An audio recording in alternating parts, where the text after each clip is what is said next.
आं जे नोंथांमोननि गेजेराव मोनसे आद्रा लाना फैफिनबाय मोनाबिलि समावहाय दिनै नोंथांमोननि गेजेराव आं थांनायाव लेरखादों बे जोंनि मोननै पार्टिनि गेजेरावहाय गोरोबलायनायनि सायावहाय दिनै जोंनि बिटिसिनि इएम हाग्रा बिफाननि इएम फेरेंगा सारआ मोनसे बाथ्रा मिडियानि गेजेर सोंनायाव बिथाङा मोनसे बाथ्रा बुंदों।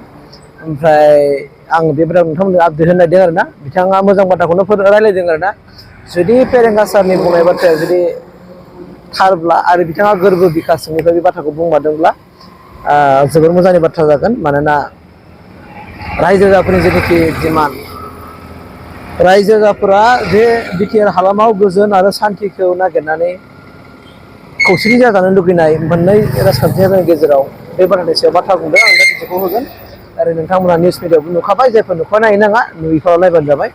मानोना आं जोबोर मोजां मोनदों बिनि बुंनाय रावफोरखौहाय।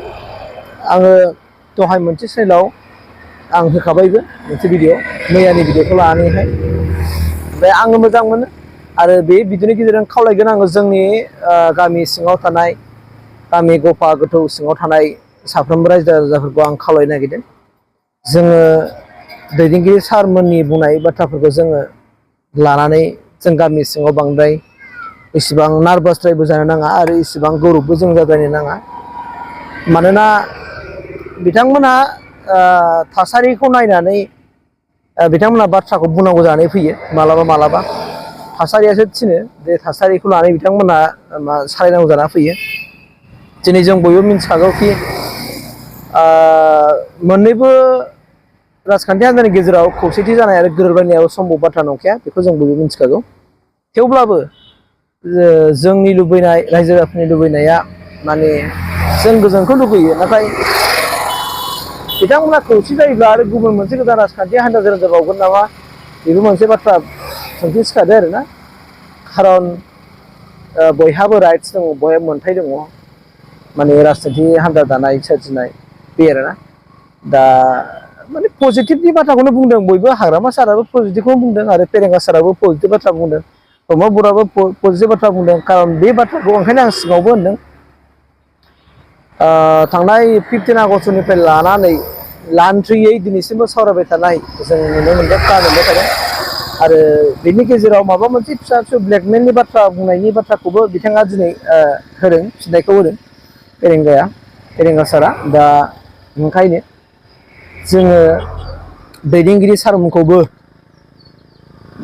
सोरबा पार्टि लिडारानो जा बा माबायानो जा इउपिपिआनो जा बिपिएफआनो जा जोङो बांद्राय जों गाज्रि रायनो नाङा लोगोफोर। मानोना बिथांमोनहा थासारिजों खाबजानो मालाबा बाथ्रा बुंजानानै फैयो आरो बिथांमोनखौ जोङो बिगाब जों रायनो हाया होननायनि उद्देश्यआ बेनो खारन जों बिसिनि साखाथि फाखाथि थानानै बिथांमोना मा मावदों मा मावा बबे जेंनाजों फेस जानांदों बबे प्रब्लेमजों बिथांमोना भुगिनांदों दिनैसिमाव बेखौ जों दिनैसिम मोजां क्लियार मोनथिबा। खारन बिथांमोना दिनै दायथ' दं बिबान दङ आरो बिबानखौ लानानै बिथांमोना बिभिन्न' जाथि जनगस्थ'नि गेजेरावहाय बाथ्रा बुंनांगौआ गोरलै बाथ्रा नङा।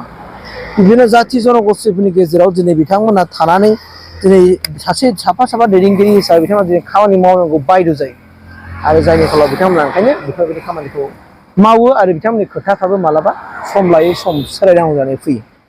सापज हमना लादो दे बिपिएफ आरो इउपिपिनि गेजेराव गोरोबबायानो दे नाथाय गुबुन जाथि जनगस्थियाबो जुदि बिथांमोना आरो एक्सट्राखे आरो जुदि माबा राजखान्थि दायोबा बाहायबा जों जाथिफ्रा थांफालायगोन बे आरो बाथ्राया। ओंखायनो जोङो नायनानै जोङो रायजो राजाखौ आं खावलायगोन बांद्राय गाब्रायनोबो नाङा नारभासबो जानो नाङा जानांगौ जाखागोन आरो गोजोन खौसेथिखौ बयबो हास्थायो लिडारफ्राबो हास्थायो नाथाय बिथांमोना राजखान्थिनि खाथिराव मालाबा नंखायखौबो नंगौखौबो नंखाय बुंनांगौ जानानै फैयो आरो बे बिथांमोनासो मिथिगौ आरो बे आरो।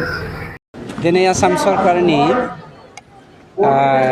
गिबि मन्त्रि मानब गेदेर हिमन्त बिश्व शर्मानि दैदेननायाव इउपिपिएल बिजेपि आरो एजिपिनि जा जथाय सरकार बे सरकारा आसामनि गासै खना खनला थानाय दुखिया न'खरनि थाखाय अरुनदय 3.0 जि आसनि बे आसनिखौ फोसावनो हाबाय आरो फ्राय 20 लाख मानसिनो दिनै अरुनदयनि फोरमान बिलाइखौ राननाय जागोन।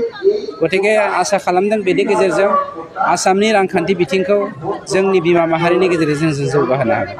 मोनसे खोथा हाग्रामा महिलारि बिथाङा मिलायनायनि नामाव गावसिनि सोद्रोमाखौ ब्लेकमेल खालामगासिनो दं। आं बिसेस बुंनो नागिराखैमोन मैया आंबो नोंथांमोननि मिडियानि गेजेरजों बाथ्राखौ खोनादों। जायखिजाया बर' हारिया साफ्रोमबो बर' फिसाया मुलुगाव थानाय साफ्रोमबो बर'आनो दिनै बर'नि राजखान्थि समाज बेबस्थाखौ खौसे जाजानो लुबैदों। दुलाराय बर' फरायसा आफादनि जा हांख्रायनाय आरो जोंनि बर' रायजो राजाफोरनि जा लुबैनाय बे लुबैनायखौ जाफुंहोनायाव जोंनि UPPL सरकारा जेब्लायबो दङ। बिथाङा गावनि राजखान्थि सार्थनि थाखाय बेखौ बुंनो हागौ, खिन्थु जोंनि UPPLआ जिखुनु पर्यायसिम थांनानैबाबो बर' हारिखौ खौसेथि खालामनायाव जों जेब्लायबो दङ। मा होनदो? उफ्रा बिसायख'थिनि थाखाय जों थियारि जानानै दङ आरो देरहानायाथ' जों देरहाखागोन, कन्टेस्ट होनायथ' जोंनाव गैखाया।